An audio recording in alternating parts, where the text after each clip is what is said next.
more effective than an Iric, but I don't know if you have anything to say about that.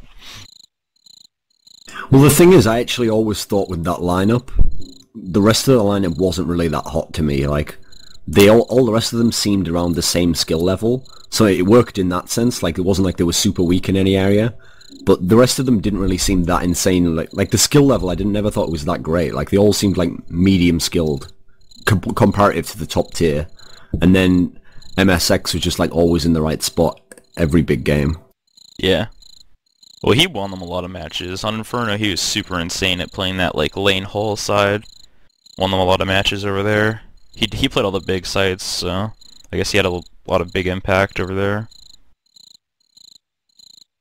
Plus, even though people can say that they're gonna like pinpoint a player or play in a certain way, I think a lot of teams, especially top tier teams, don't necessarily have like a defined strategy to take like one player out of the game if he's playing really, really well, because they're so used to playing like whole teams who are really dangerous. So I actually, that's why it was interesting when I did the interview with Threat, when he was talking about how like if he plays versus Trace or Markelov, like they do certain things to try and like fuck that one player's game up, because it's like a really effective strategy if you're playing versus one really good player like compared to the rest of the team. But it's also hard to do, because if you like just pay loads of attention to him and you don't have a specific game plan, then you might actually just like fuck your whole game up because you're not paying enough attention to the rest of the team. Yeah, it's quite tricky. It's one of those. I think it's one of those things where you have to have a balance of both things of like playing your own game and making sure you don't get raped by someone like Forrest. So I think it's kind of a bad idea to scrap, all the stuff you do and just try like, Forrest is doing this, let's kill him, But at the same time, I think you want to go and make sure everyone knows exactly what Forrest is going to do and make sure that no one is letting him get in easy picks and making sure you're doing as much as possible within your own game to stop him as you can. Plus, I think... Has it started? No. Not yet, it's game pending still. What were you going to say? I was just saying, on T-side I think it's a little bit easier to counter people too, just because you can kind of make a strat up and it's not that big of a deal, but on CT, if you're trying to anti someone on T-side, it gets kind of weird sometimes, just because it can like fuck up your entire game. Like your rhythm that you're kind of used to. Plus, I think sometimes teams do like the wrong. They try to do that. They try to like play based on the fact that okay, we don't want to get killed by this one guy, and sometimes they go the other way where like they're just trying to avoid that guy, which actually I don't think is that good a strategy. Like I think you're better off figuring out a way where you can effectively attack that guy, and then even if like he kills a couple of yours, like it's actually worth trading their best player for a couple of yours if it means that you're playing versus like the not as good players.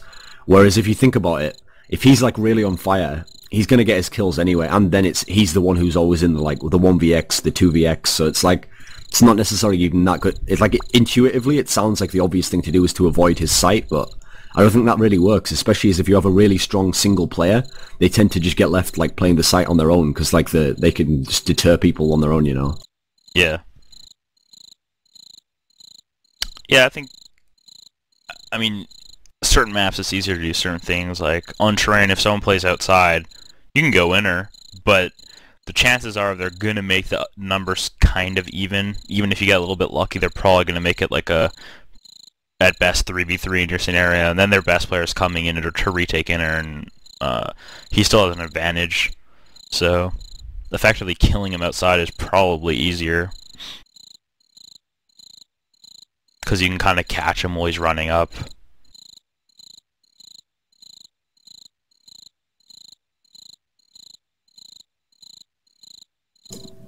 Okay, well while we're waiting now then, actually, has anyone checked the stream if there's actually anyone watching this shit? I'll check it now. I think there's like 100 people or something.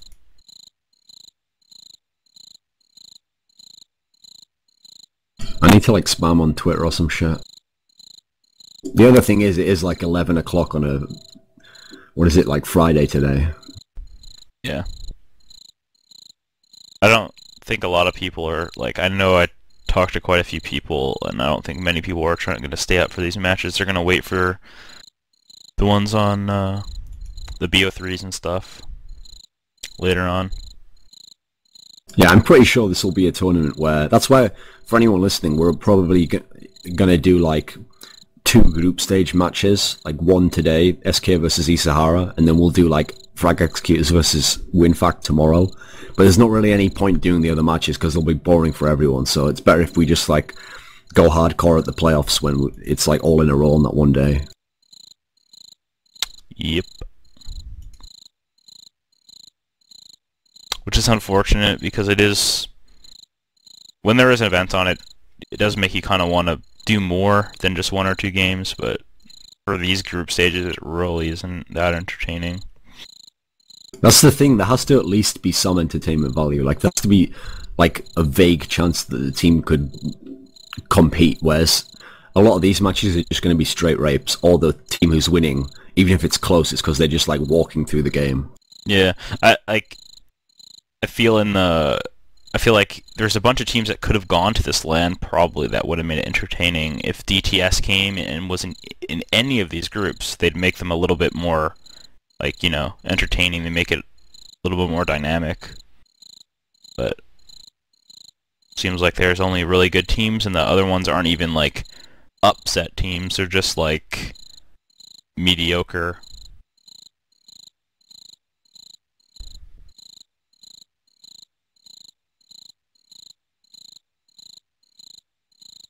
Seems like Navi is going to have a show match versus Tag tomorrow, actually. I don't really know what that's about. That's a little bit suspicious. Because on the SatialTV.org post it says, furthermore, be a total of 2 Samsung Notebook Super matches, one on Friday and one on Saturday.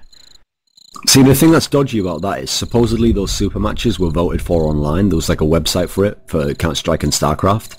So I find it like completely implausible to believe that people voted for Teg to play in the super match. Yeah, I mean, it could be just one of those like proxy votes. Just gave Teg 1 million of them or something. But yeah, it does seem kind of ridiculous because they could be playing M5 or WinFac or pretty much those only 2 teams. I mean, even Isahara would have been better than Teg. So you already did this before, but so how are the groups looking? If everyone advances like they should, who's playing who in the BO3s? I'll tell you now, right? Assuming that the best team wins the group and the second best team comes second, etc., then it would be the first person in Group A plays the second in Group B, so that would be Navi versus Isahara, and then first person in Group B plays second in Group A, so that would be SK versus... I don't really know for Group A, actually. Probably like fucking... Fear Factory, I'm going to guess. I'm going to guess they're going to beat this team from Hungary. So, not such a great game there. Then the first team from Group C plays the second from Group D, which would be FX versus... I'm going to say eSuba, the Czech team. And then the last game of the quarterfinals is first in Group D plays second in Group C, which is probably going to be the best one because it'll very likely be... Well, actually, that will be the best game no matter what, because it'll either be WinFact versus Moscow 5, or it'll be FX versus Moscow 5. So either way, that'll be like the best game, I'm pretty sure, of the quarters.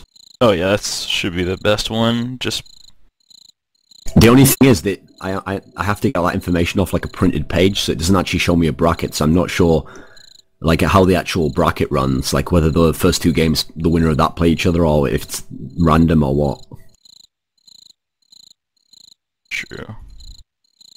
So it would actually be nice to have that info, just so we know, like, the next best game or whatever. It's also a little bit strange that, I mean, I guess because they have StarCraft or something, but they're going to play the quarterfinals at 9 AM their time, and then the entire final of the event's at, like, 1:45. So it seems like it kind of early to play the final and to just rush all the games, like, back-to-back like that. yeah.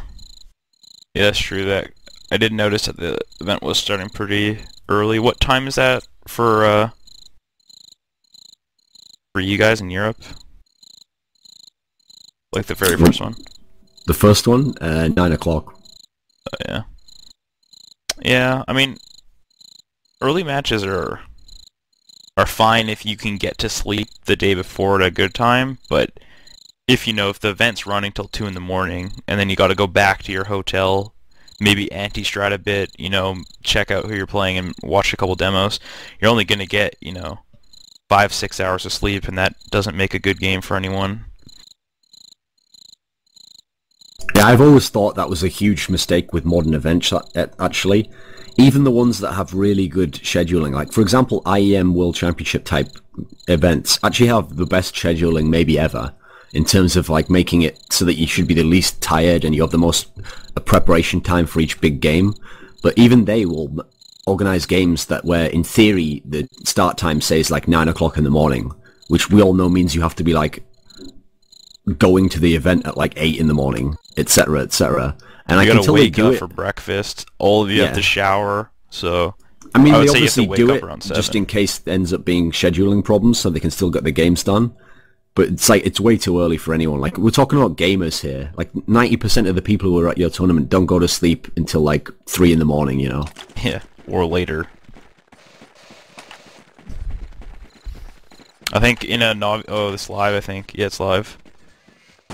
2-0 for AGAiN, I think. I don't know. How many rounds did AGAiN get on the first half? 4. Oh, 4. Nice. I didn't see the last few rounds. Well, at least we have a game then. No, I don't think. My actual TV is just telling me 2-0. AGAiN, I think, lost pistol or something. Yeah, they're 4-2 down. Yeah. I came in and it said 2-0, so it must have just been glitched from before. Yeah, it said the same on mine. And then Pasha just left. This. Have you ever actually played a LAN game on a laptop? I mean, at ESL Edmonton, at the ESL events, you use laptops, but they have monitors, and you're allowed to, like, plug your keyboard in. So, I mean, I know, in a sense, I've played on a laptop, but I've never, like, played on the laptop screen and, like, keyboard. Okay, yeah. Actually, I think some teams did that at Xperia, like, because you had to bring your own PC. Some, like, I think Fnatic just brought their laptops and plugged monitors into them. But even so, I've always noticed that anytime you play on a laptop, even if it's a gaming laptop, they're so much more prone to, like, overheating and shit, so you'll get, like, random, like, moments where it just fucks up. That's actually game already, sadly. Yeah. Okay, well, let me just check. I don't think the game we're going to do starts till, like, 2 European time, which is in, like, an hour 45. Yeah. So let's do, like, a basic wrap-up of this. Like, what did you think of the overall game? Like, I mean, would you actually have said that AGAiN looked like they were really off form, or do you think they just, like, fucked up their strategy? I think they were all definitely missing a lot of easy shots that they, like, one of those rounds when they ran a squeaky, the first guy just kind of was looking near mini and just kind of got out-aimed by Get Right. But SK looked really solid, and FX, I don't know if they were having problems maybe with the laptops or something, but they just looked a lot worse. Well, let's do a few comments on the actual tournament then, because, I mean, in theory, only Group A has started, so coming into this event, like, where was your head at in terms of, like, who is the favourite? Like, I mean, let's start with, like, the Elite 3 teams. How do you think they stacked up coming into this event? Sorry, what did you, like, what team were you just talking about? The best 3 teams, Na'Vi, FX, SK. Like, which order would you have put them in coming into this event? I mean, in my opinion, SK should have won the last event.